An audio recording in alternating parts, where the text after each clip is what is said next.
YouTube, what's good? Just want to talk to you guys about a day in the life as a security guard, as a collecting security guard, being a husband, being a father, being a person who has a mortgage, a person who has 2 cars, all that type of good stuff, man. So for those of you guys out there who don't know, I am a security guard. Now, here's the thing. A lot of cool stuff in the background, right? A lot of cool stuff in the background, my brothers and sisters, right? So, I'm gonna take you guys on this little bit of a journey, so follow with me on this journey as a security guard.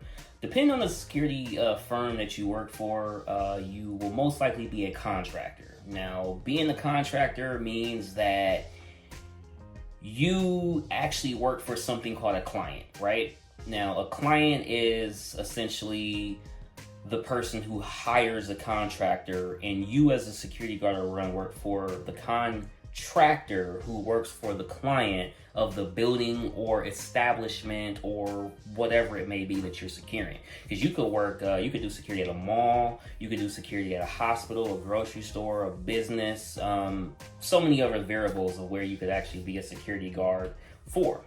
So the day in the life for me as a security guard who does like to collect, but also has a wife, has kids, and how am I able to afford all this cool shit that y'all see in the background? What? First of all, check this out like this, right? So, most of the stuff that you see in the background is going to be, let's just say the Harley right here. The Harley Quinn right there that you can see, right? So that Harley Quinn right there is made by a company called Tweeterhead. And I believe after shipping and taxes, $700. So we'll do some dummy math here just so you guys can understand. Day in the life type thing, right? So let's hypothetically say that you are making, we'll just say $15 an hour. And you're getting paid every 2 weeks, right? So $15 an hour, you're getting paid every 2 weeks. We'll just say you're bringing in $2,000, right? But your mortgage or rent is $1,000. So that's half your money right there. Obviously, you got groceries, you're gonna have a phone bill, internet, insurance, and let's just say you're left with $500 for the month after all that. So all you have really left is what? Food and whatever stuff, hobbies you have, whatever, right? So out that $500, let's just say $300 of it goes to food, and you're gonna be left with $200 for yourself, right? So this Harley Quinn is $700. Now there's something called an NRD. An NRD is called a non-refundable deposit. A non-refundable deposit is going to be 10% of the collectible. So with that being said, 10% of $700 is $70. That's $70 right there that you're going to pay month one. Now a lot of this stuff can be put on payment plans, which is a whole nother video in itself, my brothers and sisters, because as we all know, these payment plans can get us in trouble, right? So, what the payment plan basically is saying is that I'm going to pay the NRD the first month. Month 1, month 2, month 3, I'm going to pay, let's just say, $200 a month. On that third and final month, or the final payment, is going to suck because you're going to have the final payment, $200, plus the shipping, which is, let's just say, $75, plus tax, which is, depends on the state you live in. My tax is 7% for store purchases and like 9% for food purchases at restaurants, things like restaurants, movie theaters, entertainment, that type of stuff like that. So that last payment is going to be, that's going to be the doozy. So that's how you're managing it out between your priorities as well as your entertainment, stuff like that, right?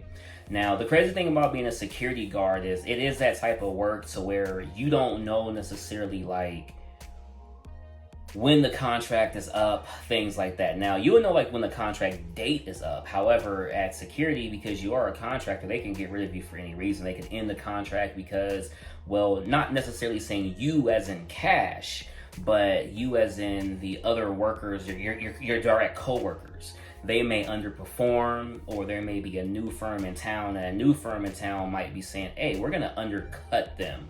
So let's just say you work for one of the two following, for example. I don't work for them, but just using them as an example. You got Securitas and G4S Security. Let's say G4S Security is who you work for, and G4S is basically saying, they're underperforming as a whole, you know, because hey, whether people like to admit it, you always in school in the sense of if one kid gets in trouble when nobody gets recess, let's call it what it is. We all just call it what it is, unless you like a doctor or something, I guess maybe. But anyways, I digress. So if they're basically going to cancel the contract, that means you're going to be out of a job, which means you're going to have to hope that the contractor that you're working for is able to put you on a different contract, whether that's like OPPD, whether that's like Amazon, or you know, there's all these accounts that you could go to, right? Or there could be a new fish in town who's like, hey, you know, we're gonna undercut them, and opposed to you having to pay us $30 an hour, you know, we'll give you the same production but better at a much better cost. And that's how it goes. You know what I'm saying? Stuff like that. And you know, this type of work ain't easy. There's a lot of days that is super stressful. A lot of days that you do sit down and you like, man, on some Danny Glover, I'm too old for this shit. Like, you definitely feel like you're not getting paid enough for what you're doing compared to what other people are doing and stuff like this, man. Like, dude, I wish without overtime, right? I wish without overtime, a brother was making like 200K, you know what I'm saying? Or something like that. But essentially how I do it myself is, because some security guards, they're starting out as low as $14 an hour. Now, luckily, I've been fortunate enough to become in a place of leadership to where I'm not making 14 or 16 or 17 or 18 an hour or 22 an hour or something like that. So for me, I've been lucky to make more than the normal base guard, which definitely helps me out a lot in being a man who has a family, who has a wife, who has a mortgage, who has 2 car payments, who has, you know, these type of things that we have. While being, you know, security guard. You know, there's other people out there who have mortgages and stuff, and they're cracking out at Amazon, you know, and that's more fast paced. Like, they're watching everything you do and stuff like that. So typically what I do is I make sure the mortgage is just paid first, followed by that car payment. And after that, you know how bills go. The 17th is your water bill, but the 29th is the electric bill. So you will know how to make it work. Like, thankfully for me, I also get paid weekly, and there is overtime. So with overtime and stuff like that, that definitely does help out a lot, and things like that. I do feel like if I were at a job that did pay me every 2 weeks, or those jobs, some people jobs pay them once a month, or you might get paid on the 15th and the 30th if you have like a government job, that would definitely be kind of mind-boggling. Just because I feel like the combination of overtime and weekly pay is literally like where it's at, man. When I used to work in case resolutions for this hotel chain, we got paid weekly with unlimited overtime, man. So I mean, dude, like, whew, golly, like it was unlimited overtime. I wasn't taking phone calls, nothing like that. So like the amount of money that you were bringing in was very, very cool. You know what I'm saying? Versus now as a security guard, for the most part, it's been unlimited overtime. It's definitely slowing down now, but you are getting paid weekly. So having the unlimited overtime, having a weekly pay helps. But it's more hectic, you know what I'm saying? There are times where, like, you really ain't doing nothing. You just there. Like, they're literally just paying you to be there. And half the time, I can't even believe it. Like, oh, crap. Y'all really paying me just to sit here. But there's other times where it's, like, people getting stuck. We got Uber drivers banging on the doors, yelling at us, cussing at us that they stuck inside, all this stuff like that. We'll have other establishments who are making pickups or things like that, like, you know, doors breaking. I mean, it'll be a whole lot, man. You know, maintenance requests, all that type of stuff like that. So the day in the life is a lot more than what you would think. It's not that prototypical. You know, what you see in movies. Oh, the security guard is reading the newspaper with the baseball game playing on the radio in the old school movies. Or nowadays, you know, the security guard is sitting there scrolling on his phone.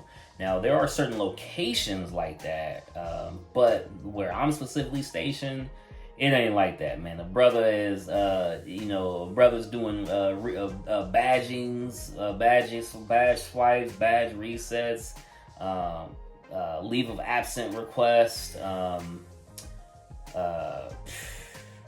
monitoring docs.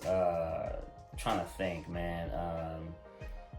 Damn near you a secretary as well, you know what I'm saying? Half the time you answering phone calls, making pages, doing transfers and this and that, doing interior patrols, exterior patrols, helping out the higher ups and stuff like this.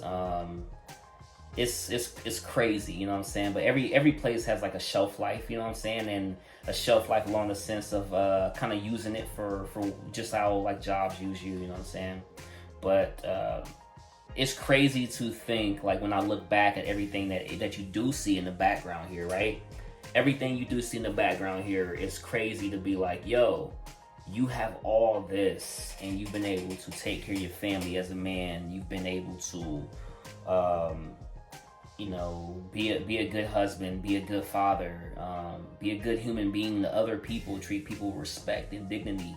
And still able to collect cool stuff, still able to get cool stuff, and not live under a bridge. When people see this stuff, they wonder like, oh, how much is that? Oh, that stuff is so expensive and blah blah blah. Because I mean, this room here was literally, it was bare bones, nothing, brick, literally brick. And so I had to buy the drywall, buy the 2x4s, the insulation, the mudding, the flooring, the padding, the little carpet that's there, the shelving, the statues, the art prints, the custom commission art prints, the custom frame for the art prints, the plants, the voice device that starts with the A that we're not gonna say out loud, you know what I'm saying? Like all that type of stuff, the computer setup. Shout out to Butcher Block Wood, man. If y'all know about that Butcher Block, look up Home Depot, the best computer desk you could get. The best computer desk you could get, man. So working as a security guard, it does have its perks. You are able to take up to 28 days off and still like keep your job, things like that. I mean, it's unpaid, obviously. Some people see that as a perk. I personally don't. Like, a perk is I can take days off and not get paid. How is that a perk? But there's certain perks to the job. And there's certain faults, just like any other job, you know what I mean? Being a collector while being a husband and a father, like, you do have to be responsible and put those responsibilities first. But at the end of the day, all this stuff is still going to be here. So I just wanted to give you guys like a little perspective of the day in the life as a security guard, being a collector, while first and foremost being a husband and a father, you know what I'm saying? Taking care of the responsibilities.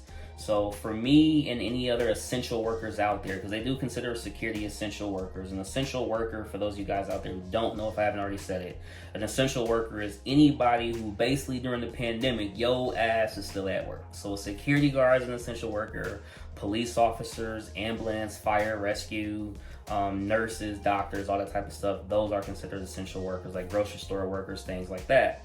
So that means we're going to be at work, whether it's an ice storm, a blizzard, etc., natural disasters, you get the point. And while being an essential worker, the cool thing about it is it does ensure you do have work, right?